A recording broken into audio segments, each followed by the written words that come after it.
Bonjour. Dans cette période entre 1920 et 1930, où les séries de cartoons muets se sont démocratisées, l'une a su rester dans les mémoires, pour le meilleur et pour le pire. Otto Mesmer a été inspiré par Winsor McCay et a créé sa propre bande dessinée en 1912 à 20 ans.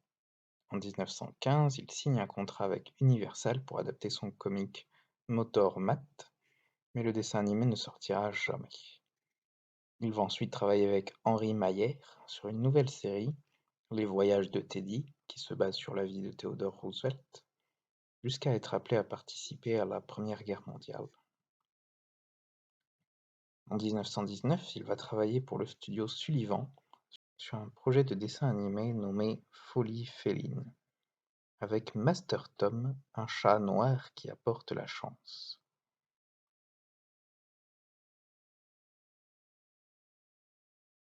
Sullivan était un Australien ayant émigré aux États-Unis en 1910. Il a rejoint le studio Barré en 1915, puis le studio de William Randolph Hearst en 1916. Le chat Tom évoluera bien vite en Félix, le premier personnage de cartoon à avoir sa licence et un produit de marketing de masse. La paternité de Félix est disputée entre Mesmer et Sullivan, chacun ayant ses arguments, mais ce qui est sûr, c'est que Mesmer était l'animateur en chef, mais c'est le nom de Sullivan qui était crédité. Félix est probablement le personnage de cartoon muet dont vous avez le plus entendu parler. Il est véritablement le grand-père des cartoons qui suivront. 80 épisodes nous sont parvenus, dont 10 avec du son. Ils durent entre 2 et 7 minutes, la grande majorité sans autre histoire que Félix a faim, Félix a besoin de se trouver à manger.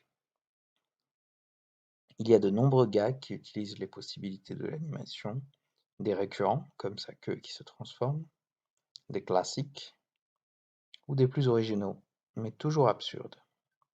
Il y a des décors et des situations variés.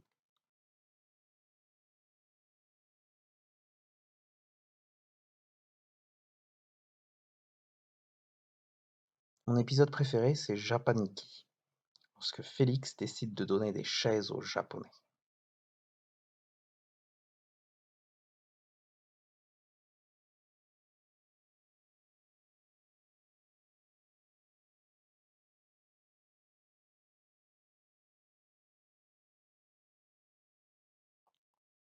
En 1928, Sullivan a rajouté des sons sur des cartoons déjà réalisés, avec un effet douteux, mais toujours comique.